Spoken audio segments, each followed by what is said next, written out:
Welcome back to the 2024 APEX Tech Summit. I'm Natalie Milka, President and CEO of APAICS. Our next panel is entitled Mis- and Disinformation in the Digital Age, Implications on the 2024 Election.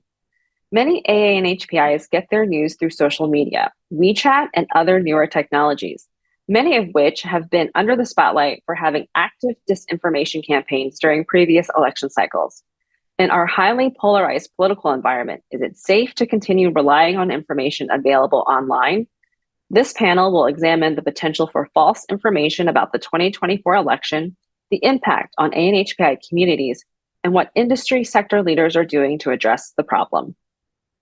It's now my pleasure to introduce Loyaan Egal, who serves as Bureau Chief of the Enforcement Bureau at the Federal Communications Commission. Chief Egal leads the FCC unit responsible for enforcing violations of the Communications Act of 1934 and FCC regulations under Title 47 of the Code of Federal Regulations. Please welcome Chief Egal to the APAICS Tech Summit.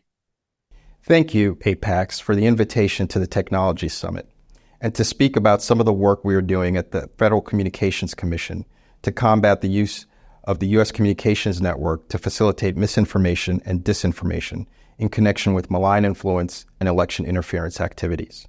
My name is Loyaan Egal, and I currently serve as the Chief of the Enforcement Bureau at the Federal Communications Commission. In the Enforcement Bureau, we investigate and bring enforcement actions involving FCC-regulated services, equipment, and programs that significantly impact, among other things, consumer protections, privacy, data protection, cybersecurity, and national security. Before I entered my current position to lead the talented public servants at the Enforcement Bureau, I served in the Justice Department's National Security Division, where a lot of my work involved assessing national security and law enforcement risks to the communications sector and doing what we could to mitigate those risks. Increasingly, over the last decade or so, we're seeing the ramifications of some of the national security and law enforcement risks presented by threat actors and foreign adversaries who seek not only to attack our critical infrastructure, but also to destabilize the security of the United States, including in our elections. Earlier this month, the United States Department of Justice announced charges against 2 Russia-based employees of RT, a Russian state-controlled media outlet known as Russia Today, where the government of Russia continued to use RT to direct disinformation and propaganda. The Justice Department alleged that as part of that effort, RT and its employees implemented a nearly $10 million scheme to fund and disseminate content deemed favorable to the Russian government. In addition to this, in a separate enforcement action, the Justice Department also seized 32 internet domains that the Russian government and Russian-sponsored actors used to engage in a covert campaign to interfere in and influence the outcome of this country's elections. These charges are serious and bring into sharper focus the other tools, aside from criminal enforcement, to address the risks of misinformation and disinformation impacting our elections. At the FCC, we will not hesitate to act under our authorities when confronted with attempts to compromise the integrity of our communications networks to sow instability in our elections. Back in January of this year, 2 days before the New Hampshire primary election, thousands of potential New Hampshire voters received a pre-recorded message that turned out to be an AI-generated deepfake of President Biden, urging potential voters not to vote in the primary and to wait until November. The deception, however, wasn't just a deepfake. The originating callers spoofed the call number to mimic a Democratic Party political operative who's running a political action committee that urged voters to write in President Biden's name for the primary. It was a blatant attempt to undermine the write-in effort by having the robocall deliver a contrary message using President Biden's voice on the voter's caller ID to come from the person leading the write-in campaign. I'd highly encourage you to listen to the recording yourself to ascertain whether, if you were an unsuspecting member of the public, you could discern whether the message was real or fake. The message even used a familiar phrase associated with President Biden: "What a bunch of malarkey." While the FCC does not regulate AI voice cloning technology itself, we do regulate the communications networks, and it was incumbent on us to ensure that the integrity of the communication networks were preserved and not abused in this instance. Using our unique tools, we were among the first regulatory bodies to act quickly to address this abusive use of AI voice cloning technology by investigating who caused the robocalls to be made and which telecom provider facilitated the traffic of the illegal robocalls over their network. Within days of the investigation, on February 6th, the FCC sent a cease and desist letter to the telecom provider that carried the illegal robocalls. The FCC also sent a public notice to all U.S.-based voice service providers to permit the blocking of the carrier's traffic. This notice was crucial because it served as a warning that these types of schemes could be used for forthcoming primary elections at the time, such as in South Carolina and Nevada.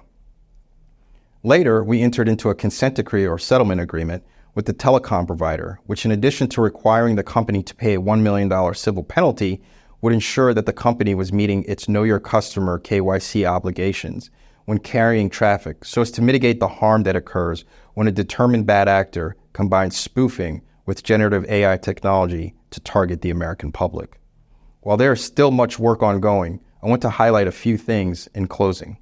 First, these FCC enforcement actions highlight the elevated risk of AI and the ways in which we need to take a multidimensional approach to stem the potential misuse of AI affecting our communications networks. This is because the technology is more accessible and effective than ever. It's highly deceptive, especially when combined with spoofing, and can be used by threat actors ranging from foreign adversaries, cyber criminals, fraudsters, and even pranksters.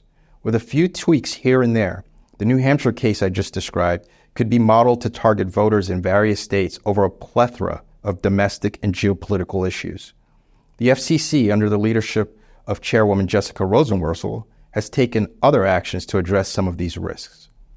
The second thing I want to highlight and conclude with is how important it is to work together. The FCC enforcement actions were coordinated alongside the private sector's industry traceback group, as well as the New Hampshire State Attorney General's office, which has different authorities it can enforce, such as state election laws. Whenever possible, we take action in coordination with other enforcement agencies and where there are private-public partnerships. These partnerships are crucial, and we are grateful for them. Thank you for having me at the summit, and I hope you have a good rest of your conference. Our moderator for this panel is Joyce Liu. Joyce leads the VENG group clients on government affairs and strategic communications. She has successfully led the lobbying and communications efforts for her clients on over a dozen bills and campaigns, including federal nominations, veterans issues, immigration, and the passage of the Chinese-American World War II Veteran Congressional Gold Medal Act. Joyce has successfully mapped and advised communications plans and strategies for her clients in government, nonprofit organizations, and foundations. Please join me in welcoming Joyce and our next group of panelists. Thank you for the introduction, Madeline. Technology, especially around social media, is an incredible tool for communities to connect without distance as a barrier. As we become increasingly online, many organizations, individuals, and even news sources utilize social media to broadcast their breaking news, commentary, and other pieces of information. Unfortunately, there has been a growth in mis- and disinformation campaigns with communities of color as regular and persistent targets. This means false or inaccurate information intended to deceive. For example, leading up to the 2020 election, Facebook ads targeting Latino and Asian American voters described Joe Biden as a communist. While the individuals in a community that are spreading this may not have done this intentionally, the initial falsehood was created to create distrust of a political candidate. As we've seen in this election, the use of AI to doctor and create photos and videos have become more commonplace, confusing voters. Yet, despite many examples of misinformation targeting AA and HPIs, our communities are still left out of the conversation. And this is why we're here today with our wonderful panel of experts. Jenny Liu, Policy Manager of Technology and Telecommunications at Advancing Justice AAJC, Kyle Van Fleet, Anti-Disinformation Project Manager at APIAVote, Jinxia New, Programs Manager at Chinese for Affirmative Action, Kevin Liao, Senior Communications Consultant at APIVote, Simar, Policy Fellow at the Sikh American Legal Defense and Education Fund. So thank you all for joining us today. If you could each briefly describe your organization's work in tracking and or combating misinformation. We'll start with you, Jenny.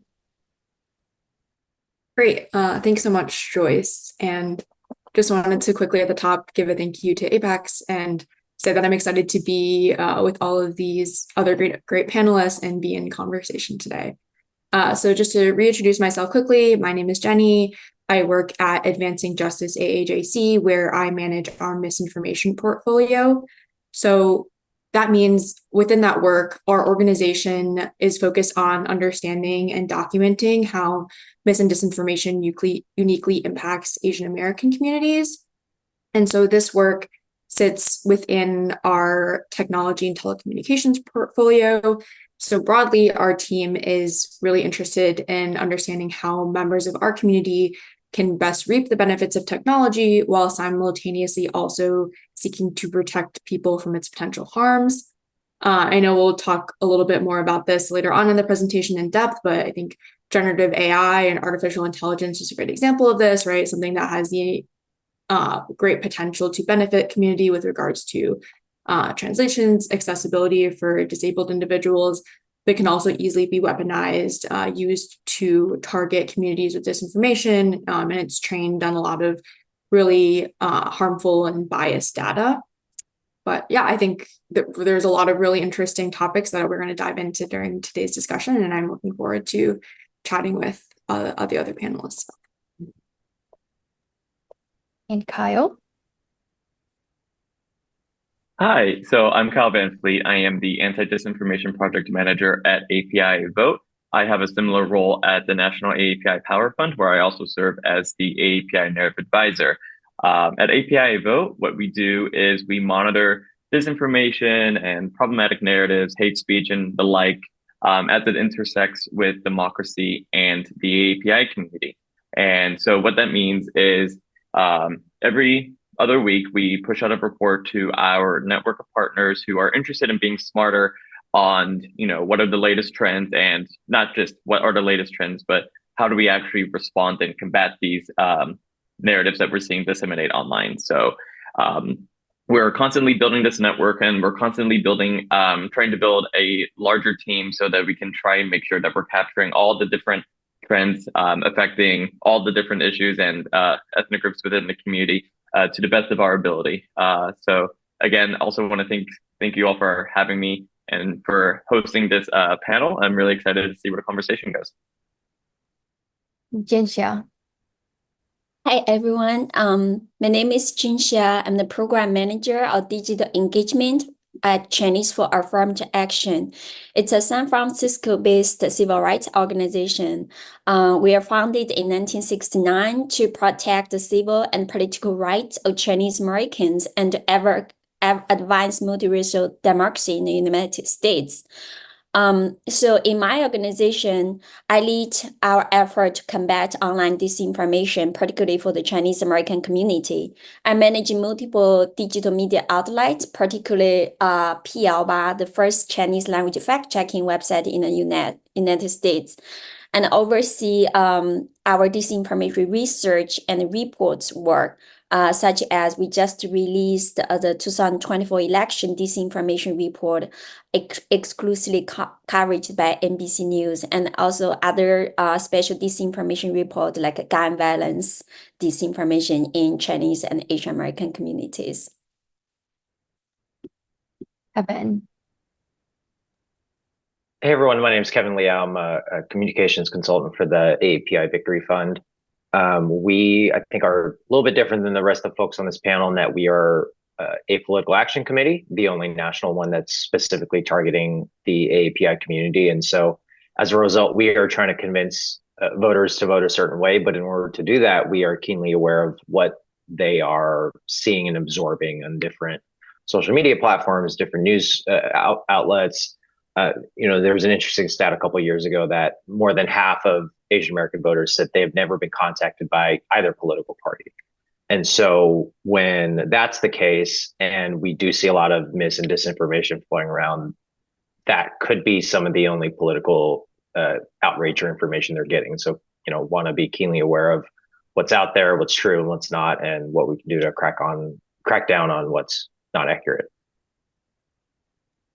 Thanks, Kevin. And Simar? Hello, my name is Simar, and I am the Policy Fellow at SALDEF. At SALDEF, I specifically oversee our tech policy portfolio. And so within that, I am responsible for overseeing our censorship database, in which we are tracking online censorship cases against the Sikh American diaspora, as well as other members of the diaspora. It's really important that we are able to log as many cases as we can so that we can combat this disinformation. Also at SALDEF, we have published several research reports surrounding online censorship. Most recently this year, we published Virtually Vulnerable, our landscape report, in collaboration with a couple other orgs, and I'm really excited to get a little bit more into that later today. Thank you. So we're going to kick off the panel with a bit more about how misinformation affects the Asian American, Native Hawaiian, Pacific Islander communities. Jenny, could you speak a bit more about how it specifically affects our communities? Sure, absolutely. So I think, of course, misinformation and disinformation has a disproportionate effect on communities of color. And as we've seen in recent years, Asian American communities have been really negatively impacted by it, even though I think broadly there might be a misconception that this isn't an issue that touches our communities. And so at Advancing Justice AAJC, we like to think of it, we like to kind of bifurcate how we think about mis and disinformation that impacts our community. So on the one hand, there's misinformation that's quote unquote at the expense of our community.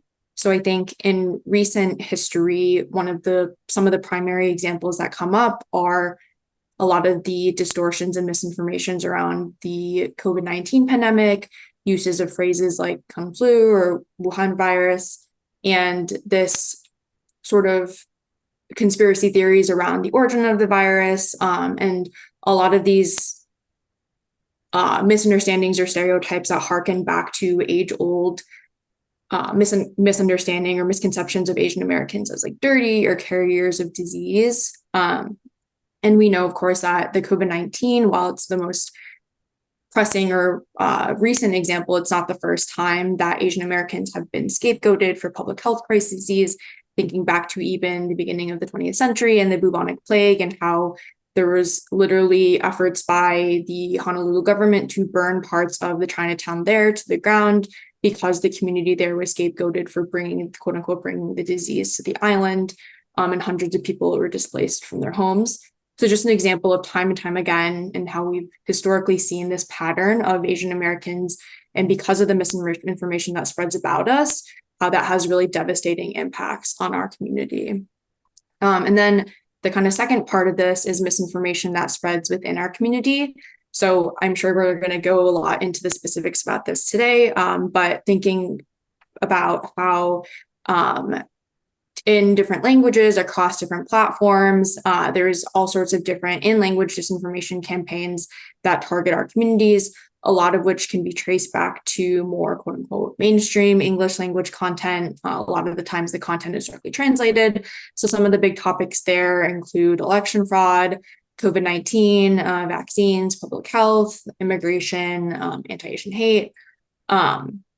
And I guess the last thing I'll say of this topic is I think that, of course, as those historical examples I cited at the beginning show, this kind of media manipulation and misinformation has been around for centuries. But with the prevalence of technology, right, these falsehoods can be personalized and then amplified, and it's really kind of serving as an accelerant to an already really grave and pertinent problem with regards to like how information spreads within members of our community. Thanks, Jenny. I know you mentioned how mis and disinformation disproportionately affects our communities. Kyle, can you speak a bit about that, and also how misinformation works in a multi-ethnic community like ours? Yeah, I'm happy to answer that. So there's a few different ways that mis and disinformation disproportionately affect our communities, and that mis and disinformation kind of uniquely impacts our communities in a way that it may not be impacting others. Jenny really hit the nail on the head when she said disinformation is not only spreading within our communities, it's also about us, right? So I think that's like the biggest thing, especially for racial groups in the US that have a large immigrant, population. And I think that's just like the most important thing, if nothing else is taken away from this panel. But there's a few other things, right? On most of the mainstream social media platforms, whether it's Facebook, Instagram, and especially X or Twitter, whatever we want to call it now, content moderation is already pretty bad in English. But studies find that it's even worse when it's not in English, right? And so I'm only aware of a study that kind of looked at Spanish and the big discrepancy between English and Spanish content moderation. But, if it's bad enough in English and Spanish, you can only imagine how much worse it is in other Asian languages, right? And with such a large population within the API community, that English is their second language, or maybe they only consume content in their mother tongue, then that's really bad, because that means they're potentially getting exposed to more mis and disinformation than those who may only be consuming English content. Another thing to note is a lot of APIs use different platforms than some of the ones many Americans are used to, right? That includes WeChat, that includes WhatsApp, that includes Line, etc., right? And so the problem with a lot of these platforms is they may have little to no safeguards against mis and disinformation in general for a myriad of reasons. But because of that, being on these platforms also presents the opportunity to be exposed to more mis and disinformation than maybe the average American, right? And then lastly, there's this international component too, right? Again, with such a large immigrant population within the API community, or even, second gen, right? They're probably interested in knowing what's going on in their home country, right? And it's not like mis and disinformation is unique to the United States. It's a problem in pretty much any country that has, connection to the internet. And so folks who are consuming content and media and such from multiple countries are potentially at risk of consuming mis and disinformation just from completely different ecosystems. And they have the ability to shape the views of how one might view American politics, or politics in one's home country, or even beyond politics, just one's understanding of things like vaccines and such, right? So there's a lot of opportunities for those in our community to just be exposed to more mis and disinformation than I think the average American is, and that's definitely one of the biggest ways that it's disproportionately impacting APIs. And, just to add one piece that Kyle mentioned, I think a lot of sort of our families are coming from countries where democracy and voting are not sort of cultural norms, right? And so as a result, that sort of literacy around what is true, what isn't, being able to figure out how to go get good, reliable news about civic news, civic engagement, voting, just isn't quite there, because we aren't used to this, especially for first generation immigrants. You just don't know as much about the process of voting, about how to get that good information. And so I think that's one area where the API community is especially vulnerable to mis and disinformation, and why, we can talk a little bit later about there might be maligned actors who are trying to influence our communities in a certain way, why they might see Asian American communities as a way for them to spread things that aren't true. And just following that point, is one of the reasons why mis and disinfo is so nefarious is that you might not recognize it immediately. So that leads us to our next question. What are some ways that misinformation, disinformation comes up in everyday life, and how would you recognize that? Jinxia?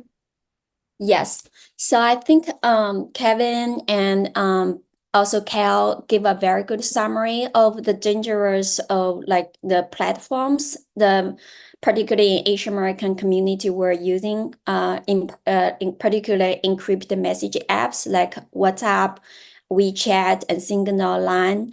So in everyday life, it's very difficult for our community members to recognize disinformation, because they show up with a combination of disinformation in big social media platform like Twitter, X, YouTube, as well as they all eventually combine centered in these message apps. And these message apps, particularly, it's really hard, because for average everyday community members, they use it as sometimes their only information channel to connect with a friend and to get news. And very often, community members, they just get everything their friends, their contacts share with them. And so the disinformation comes with already a naturally like, okay, it's someone I trusted, it's already in the chat group. So that makes it additionally hard to recognize. And for example, we released the 2024 election disinformation in our community, and most of them is, it's precisely a combination of Twitter disinformation and float into WeChat. Once it gets in chat groups and spread within your friend family network, that becomes the really hard part to debunk. And another thing, of course, this year, in our report, what we found is challenging is AI generated fake images about election. That because our community, many of them already have limited English speaking skills and already have limited like media literacy knowledges. So now you add another layer of AI literacy, right? So when it's fake image starts circulating in your chat groups, we literally, like fact-checking organizations, we don't even have the time to educate our community members what is happening, what's the technology behind of that. So another third thing about why it's showing in everyday life and becomes so difficult is that this disinformation usually employed the culture and history trauma of our communities. For example, in our election disinformation report, one of the top disinformation narrative is keep trying to say over the years to say the extremely left policies of Biden, Harris, and Democratic Party are basically destroying the US and bring it closer to communist. That narrative works particularly well with communities like Chinese Americans, Vietnamese Americans, precisely because people are easily able to relate it to such as Cultural Revolution in China to explain the current events. And the last thing is in terms of how it is spread, the how spread particularly intertwined with conspiracy theories that make it more challenging is that usually when there's a information gap, or there's multiple breaking news and people would like to explain what exactly happened or make sense of what happened. And that's a moment conspiracy theories intertwined with disinformation came in. That, for example, in July, there's lots of conspiracies to show up when the Trump's assassination event and with other breaking news in politics. And when these conspiracy theories show up in everyday life, people try to just give a new explanation that fits in their existing values. In our community case is still, trying to support Trump, try to, align with the right-wing narratives. So all these factors, showing up make it challenge. But the overall to distinguish, it's a really difficult topic. But to start with, in our community, we're developing fact checkings every day, try to get the accurate information first on these social media platforms. Thank you, Jinxia. One of the items you were mentioning is how misinformation, disinformation spreads. And I think nowadays, especially with social media, the breaking news cycle used to be, I remember back in like 2014, a week long. Now it's maybe an hour, right? So there's so much news, so much content that's in our lives, but there's not really an ability for fact checking to really catch up to it. So that makes monitoring really incredibly difficult. So Jenny or Simar, could one of you talk a bit about maybe how your organizations monitor disinformation? Sure, I'm happy to kick us off. So I think what you said, Joyce, is really, I think, really strikes a chord, especially with also just the volume of information that's out there these days, in the sense of oftentimes our communities are overwhelmed by just how much content there constantly is, like on our social media feeds, whenever we open our phones. And I think that in and of itself creates greater venues for misinformation to spread when people are trying to quickly consume information at once, perhaps only reading a headline or kind of skimming an article and not fully being able to digest or understand the context behind it. But in terms of what that means for monitoring, I think it also is tricky in that, right, there's constantly new conspiracy theories or new different narratives that are popping up. As like Jinxia kind of had alluded to, right, it's in so many different aspects of our lives, and it sort of feels like a game of whack-a-mole at times, where we're trying to wrap our heads around XYZ conspiracy theory, but then by the next week something else has popped up. So I think what we are focusing on is, while of course there is a lot of value in understanding the different narratives and monitoring them, we do have monitors who are doing the amazing work of going on to these different social media platforms and looking for the different narratives that arise. We kind of acknowledge that it is impossible to sort of fact check and address every single claim or monitoring or story that we see through this process. So our goal is more so to use the monitoring to note the high level trends and narratives that cut across the different platforms and languages. And with that is the intention of trying to better understand the motivations behind those spreading them, and also the root causes of what's leading people to believe these different stories and conspiracy theories, and to break down the specific stories to think about the underlying motivations at play. Just to give an example, I guess, so this election cycle, there's unfortunately been a lot of conspiracy theories around this really heavily debunked and outrageous claim that non-citizens are voting in federal elections. And of course, some of the goals there, right, are to demonize immigrants, to preemptively delegitimize an election, to potentially scapegoat, right, these people if the election is not turn out in the favor of those who are spreading these conspiracy theories. So broadly speaking, I think we're using our monitoring of that narrative to think about the kind of messaging that we want to push out there to counter that. So in contrast to this, right, amplifying positive information about immigrants, stressing that our elections are safe and secure, and trying to, rather than like debunk this specific claim, use the broader messaging and the broader underlying kind of implications and what the people who are spreading this narrative are trying to sow, and looking for ways that we can counter that without specifically trying to debunk this specific narrative, if that makes sense. But I would be really interested to hear what Simar has to say on this topic as well. Yeah, I think SALDEF kind of takes a little bit of a different approach, where most of our monitoring focuses on looking at cases of online censorship and tracking those in our censorship database. Most of our cases are actually from diasporic Sikhs, so Sikhs across the country, and even in Canada that are immigrated out of India. And so mainly our database, it's made up of cases that come from two different avenues, either cases that are directly reported to us or public known cases that we are able to screen from social media.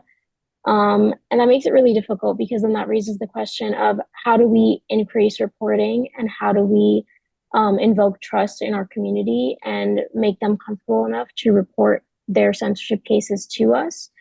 So that's something that we really focus on and try to establish in our voting initiatives to make sure that our community has the trust to come to us to increase our case reporting. For my community, so we have to basically establish our own disinformation data set, because it's very difficult to monitor and document in-language disinformation with the current social media listening tools. So currently we are basically with our around three full-time staff members and a dozen our fact checkers part-time workers that we are constantly monitoring just across all social media platform on a daily basis and document into our data site. Thank you all. So we talked a bit about how really immensely difficult it is to monitor, especially since many of the social networks that our community uses have private chat functions, which I know misinformation is spread. I guess it kind of begs the question is, why are our communities targeted by misinformation, right? What is the purpose, especially in the lens of US elections? And what are some unique challenges that our community faces? Kyle, I'll start with you. Sure. Yeah. So definitely with the upcoming presidential election and of course all the other elections happening in the US this November, it's no surprise that APIs are a target of disinformation and that we are also used to get other kinds of voters at the expense of our well-being, right? But the reason ultimately is because APIs have a lot of power when it comes to determining who wins what elections, right? Because APIs in 2020, they exceeded the margin of victory in Wisconsin, Georgia, Pennsylvania, Arizona, and Nevada, which ultimately determined who entered the White House, right? And also came very close in states like Texas, Michigan, and North Carolina. And so this thing that all these states have in common are they're battleground states, right? And so if APIs made no dent or had no power in determining, these elections, I think it's an open question if whether we would see the same volume of disinformation about us and targeting us and trying to get us to vote a certain way with poor or false information, right? And it's not just presidential elections, right? We play a large role in determining the Senate and the House. We're actually tracking 26 battleground House seats where APIs have the opportunity to quite literally determine the outcome based on population size. And so that is way more than necessary to switch the House from one way to another. So these are just, a bunch of opportunities for APIs to make a really big difference this year. And folks recognize that, good and bad. And unfortunately, that has led to, more disinformation, targeting us and about us. And I want to kind of really emphasize more on the about us, right? Because bad actors, they are interested in, well, obviously they're interested in seeing the election turn out the way that they want to, right? But they know that if they demonize us, they push these narratives like, oh, migrants from China are coming across the border, they're coming here to do X, Y, Z. That's going to make people fearful, and that will ultimately benefit them in the short term politically by getting people scared and getting them to vote for them as they're the only people that can protect, another group of people. But in the long term, this really has the potential to push our community back, and that's obviously something that we're very concerned about. So that is why disinformation is such an important and salient topic for us, not just in the 2024 election, but we know will continue to be in every election from here on out as our power continues to grow politically. I think we can expect to see more of the dis and misinformation. Simar, can you speak a bit about how this specifically affects South Asian populations?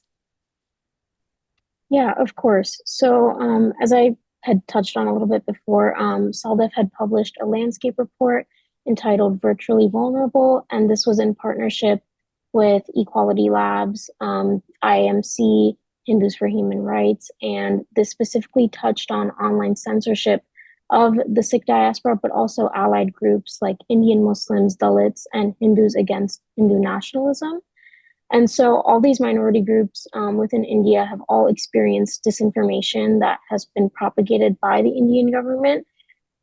Specifically, the Indian government has directed social media platforms to ban users that shared information on peaceful protests and also historical information on state-sponsored violence against Sikhs and minorities in India, and also just information around key holidays. So this is information that has been censored both in India, but also in the diaspora as well in America. Specifically for the Sikh community, we saw in 2020 that hashtag Sikh was banned across social media platforms. And this was as a result of farmers' protests within India gaining global recognition. And there was a spike in informational posts about these protests occurring from diasporic Sikhs. So during the censorship campaign, the Indian government had pressured Twitter to remove over 500 accounts related to Sikhi and farmers' protests. And we haven't really seen accountability from these tech companies. And then specifically for the Sikh community, we've seen this transition where we started out with this online censorship back in 2020, which we still see, but now we're also starting to see some transnational oppression, which is manifesting itself through physical assaults and intimidations, as well as assassination attempts. So this is a specifically unique challenge to the Sikh American community, but I'm sure other communities are also facing this, where we are seeing foreign governments kind of impose these threats on American citizens. This is keeping American citizens from from being unable to exercise their constitutional rights to free speech because their misinformation and censorship operation has become so sophisticated. These American citizens are incredibly intimidated and they feel defeat, a lack of trust, and also helplessness. This is something that we've seen our community cite, especially immigrants back in India. They say that they feel like viewing firsthand political corruption there makes them feel like even here that their vote does not matter. So that is specifically how the Sikh American and South Asian communities are specifically intimidated by the Indian government to feel like their vote does not matter. That's really interesting about how misinformation, disinformation can disenfranchise a lot of voters. Jinxia, can you maybe add a bit more about like how this specifically affects the East Asian community about? Yeah, totally. I could give an example with the 2022 midterm election, and many of the communities leaders who probably still remember that we were East Asian community in the US, particularly targeted by a flyer, basically led by the former Trump advisor and anti-immigration strategy Stephen Miller. And basically trying to say, Biden and the left-wing officers are discriminating against white and Asians, even it's illegal. So when they spread such misleading disinformation, they try to attempt to drive a wedge with Asian community, our community, with other community of color. And as you all know, affirmative action, this is very deeply rooted anti-disinformation affirmative narrative has been spreading in Chinese and other East Asian American for years. And this, the result is that it really make our community feel, feel just disenfranchised because and there's so much fear mongering and so much just ways that when this disinformation pop up that they would get so confused because this similar disinformation has been circulating everyday life on their WeChat, on their friends network. But at its core, this kind of narrative that we've seen it in place for so many times, it is trying to basically pin one community against the other, is always trying to fit in the right-wing conservatives' political agenda and to get their own political gain. So at the end, that our community that many of them are disencouraged or scared of feared to vote because of this disinformation. And at the end, that this kind of narrative keep repeating in like this year in other anti-immigration narratives, use a similar strategy of pinning one group against another. It's at its core, disinformation is really a reflection of the deeply rooted social problems. And when targeted to our community, it was really the long-standing white supremacist and xenophobia and anti-immigration narratives that is, I've seen is really the core problem here. The one other thing I want to add just around different age demographics and how mis and disinformation can impact them. I think with older folks, older voters, they come from a history where they're used to picking up a newspaper, and if it's any sort of mainstream news outlet, there's some sort of fact checking or journalistic ethics that come with that. So you could kind of trust what you're reading in a physical newspaper had some semblance of the truth. Now that generation of voters is getting a lot more of their news online, there is not that same level of trust you can give in anything you're seeing when you're scrolling social media. And so I think that is a segment of voters that can be particularly vulnerable to mis and disinformation. The other being younger voters who are growing up with getting their news on TikTok or on Instagram. Again, not having those same sort of layers of fact checking or knowing that what you're seeing is truthful, I think could also open up that generation to being susceptible to believing some of the stuff they're seeing online. So I think those are two segments of voters just to be extra careful about, hey, how are we being extra communicative to them about what they're seeing online and making sure that it's true. Thanks, Kevin. That's a really interesting point, is how we communicate, right? And I think it's core to our conversation is how we talk to each other. How do we really reach the parts of our communities that may be vulnerable to misinformation, disinformation? So Kyle, can you talk a bit more about how we can talk to our community about misinformation? Of course. So I would like to start with acknowledging that I think social media companies need to make some massive changes, and federal government, whether it's in the US or elsewhere, also need to do a lot more. I think that's going to be the most important part of all of this. But ultimately, policy can take time, and so we really need to kind of think about what we can do in the immediate, right? And so from an organizational perspective, our whole theory of combating disinformation really kind of relies on the idea of inoculation. And the idea there is essentially making sure that the good information or the narrative or the messaging that we want, people to listen to and to hear is getting out there in large volume repeatedly before they come across the mis and disinformation that's being spread, right? The theory being, if folks have come across this good information, this factual information, or the messaging that we're wanting them to hear before, then when they come across the bad stuff, they're going to be more skeptical because they've already been inoculated against it, right? So that's from that angle. But of course, there's also the more individual relationship level of combating disinformation, right? Which I think ultimately is maybe what impacts us all a little bit more emotionally in general, because when we log off and we talk to our loved ones and we hear them kind of repeating these things that we're hearing and seeing, that's when it kind of becomes really real, right? It's not just something on the internet. So some tips that we usually share when it comes to having these kind of conversation is to always enter with empathy and to listen non-judgmentally. If someone feels challenged or threatened or like made to feel stupid, they're not going to be responsive to any other kind of information.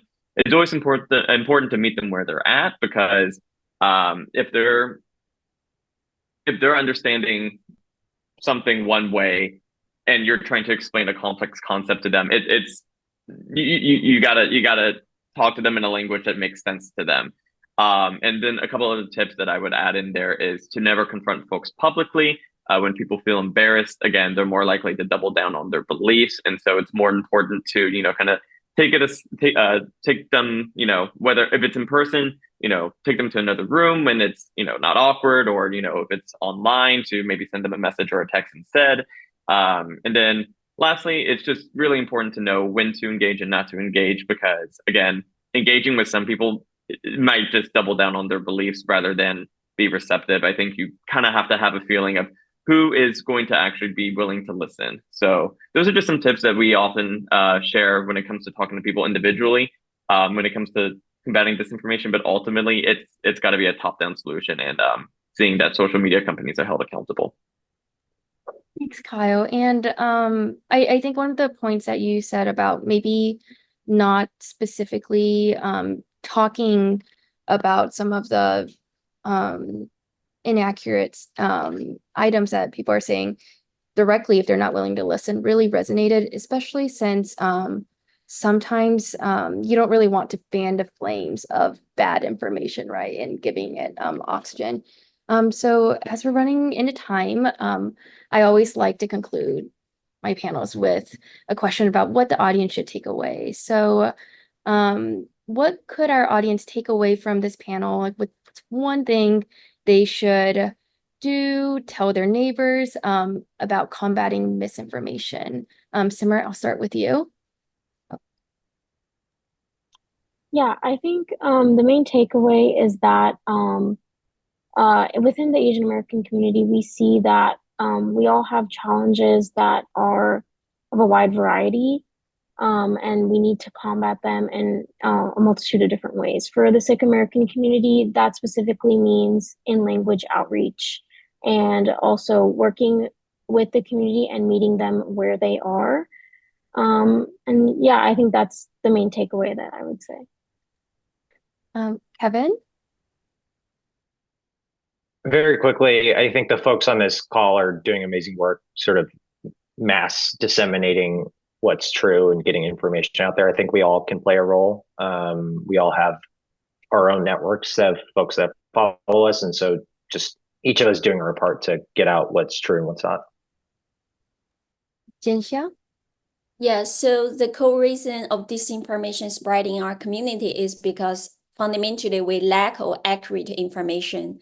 So please, it particularly in language accurate information. So please check our website, APIAVote, Chinese Fact Check, and also a bunch of other in language fact check websites like Vietnam Fact Check and DC Facts in language in Asian American communities.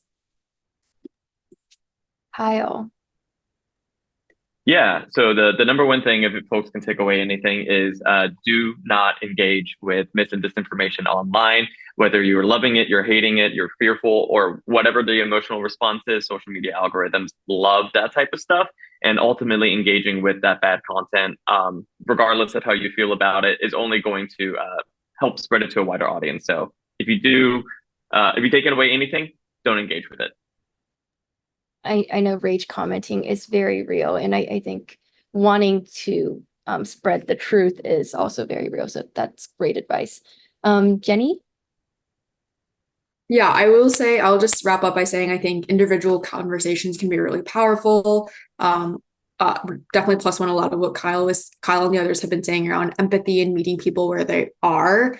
But ultimately, I think it necessitates like a more top-down solution, but I think people underestimate the power of their own power as trusted messengers and their ability to influence their communities and make an impact on how certain members of their community might understand voting information or COVID-19 information, for example. So I guess don't underestimate your own power and try to have some of those more difficult conversations if you can.